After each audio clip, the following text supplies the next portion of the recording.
Une programmation Waypoint qui a mal tourné avec le drone qui quitte subitement le parcours, percute une branche et finit par s'écraser sur une terrasse 7 mètres plus bas. Bug, fausse manip, impossible de savoir, la télécommande n'était pas dans mes mains. De visu, quelques dégâts apparents, hélice froissée, carénage supérieur, carénage inférieur et cache inférieure arrachés. La caméra pendouille, une nappe est sectionnée. L'image fonctionne, mais la stabilisation caméra est inerte. Disponibilité des pièces sur AliExpress. À réception, elle semble correspondre. Au niveau de l'outillage, pas de place pour la bricole. Il va falloir s'équiper d'outils appropriés et dédiés.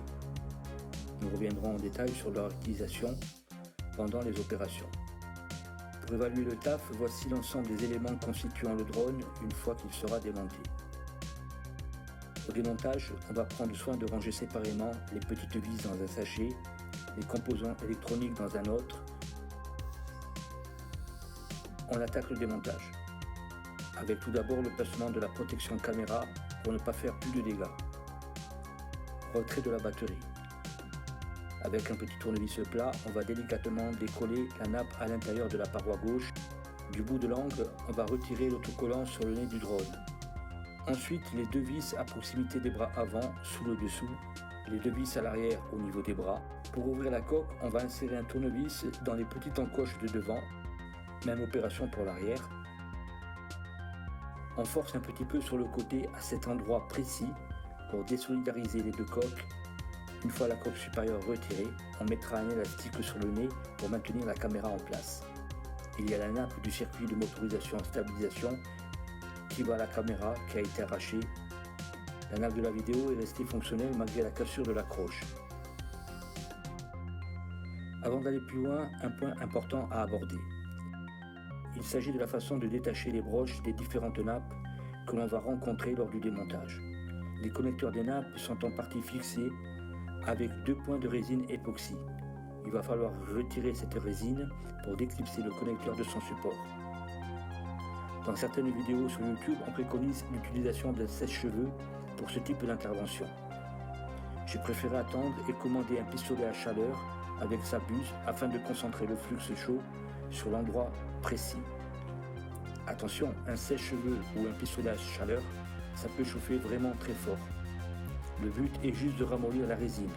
Quelques allers-retours au-dessus de la broche suffiront à la ramollir pour ensuite la retirer avec une pince à épiler. Puisqu'on a enlevé le capot supérieur, on va commencer avec la nappe qui arrive au module ESC. Donc on réchauffe, comme démontré, on retire la colle ramollie avec une pince à épiler et on déclipse. Dans la foulée, je fais de même avec la broche de la nappe stabilisation qui s'est déchirée. Montage de la partie inférieure. On commence avec les vis à l'arrière au niveau de la carte SD. Il y a encore 2 vis auxquelles on accède par le haut du drone. Il faudra pousser un peu la nappe pour voir la vis du côté gauche. Une fois que les vis sont enlevées, on déclipse délicatement le cache inférieur. Une fois que le cache inférieur est retiré, on va procéder à nouveau à un ramollissement et à une séparation de la broche qui se trouve sur les blocs de capteur optique.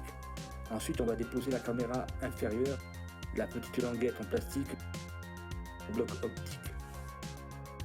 Au passage, je vois que le module des capteurs optiques a pris un coup.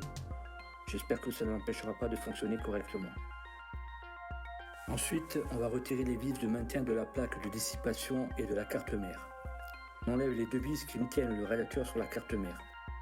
Pour tout dire, la plaque noire n'était plus fixée à la carte mère, elle a été arrachée lors du choc. La pâte bleue que l'on aperçoit sur le radiateur est une pâte thermique qui permet d'améliorer le contact entre le radiateur et le processeur placé sur la carte mère. De ne pas en mettre partout et surtout pas sur les connexions à l'air libre. Il faudra prévoir de remettre une nouvelle pâte thermique au remontage. Autre nappe, celle-là de la caméra inférieure. Sous le petit tampon en mousse se trouve la broche. Celle-ci n'est pas collée. Il suffira donc de soulever légèrement la broche, côte à côte, la broche de nappe qui va au GPS et la broche du faisceau qui monte à la caméra principale. Ce faisceau de fil très fin transporte le signal vidéo. Il y a un petit bout de mousse collant, pas de résine sur les broches. On va l'enlever et on sort les fiches en les soulevant. On fait toujours ça avec délicatesse, c'est vraiment des broches avec une quantité de minuscules contacts. Toujours sur la carte mère, on a un fil gris et un fil noir qui correspondent au branchement des antennes de transmission. On soulève ce petit bout de mousse collante et on va déclipser les broches dorées en les soulevant. Tous les petits bouts de mousse collants que l'on placera sur un endroit propre et lisse. À partir de là, tous les éléments de la carte mère sont débranchés. On extrait la plaque de dissipation et la carte mère en la soulevant délicatement. Maintenant, on va passer à la dépose des bras du drone. Dépose des 4 vis des bras avant. Le mécanisme d'articulation des bras ne comporte pas de ressort. En fait, c'est une contrainte de forme, c'est-à-dire que le carré mâle du plot est fait pour coïncider exactement avec le carré femelle du bras. Du coup, entre ces deux positions impossibles à obtenir, il est en pression. Si les bras arrière n'ont qu'une seule vis, c'est parce que la deuxième servait aussi à tenir le capot supérieur. Avec le tournevis, on soulève le plot d'un côté puis de l'autre, et une fois libéré de sa tension, on le retire, le bras est dégagé. On va ensuite passer au dessoudage des fils de bras. Les fils de couleur jaune, rouge, noir sont repérés, Y pour yellow, R pour red et B pour black. On enlève les 3 vis du module ESC. On récupère les entretoises blanches et les 3 vis qu'on range précautionneusement. Le module ESC est un module fragile que l'on mettra dans un petit sachet en plastique. On va libérer les 2 fils d'antenne coincés dans des petits ergots. S'il y a de la colle, un petit coup de chaleur pour mieux les retirer en tirant doucement le fil. Pour extraire la caméra et sa gimbal, ici se trouvent les vis qui maintiennent les étriers de cylinder bloc inférieur de la caméra. Une fois qu'on a dévissé les vis, on va retirer les étriers gauche et droit, ils sont marqués. On retire la protection de la caméra, l'élastique, et on enlève délicatement par le haut des postes de l'antenne GPS qui se trouvent dans le nez du drone côté droit. Faites cela avec précaution en décollant doucement le ruban autour du module GPS. On retire le module GPS en écrasant délicatement les tampons vers l'intérieur des trous avec la pointe d'un tournevis cruciforme. Une fois que le module GPS est déposé, on le retourne pour la dernière opération de déclipsage. Un petit bout de mousse sur le capteur de pression atmosphérique. Ce petit bout de mousse retiré pour ne pas le brûler. Quelques allers-retours sans trop insister pour ne pas chauffer les composants proches. On nettoie avec la pince à épiler et on retire la broche en la soulevant.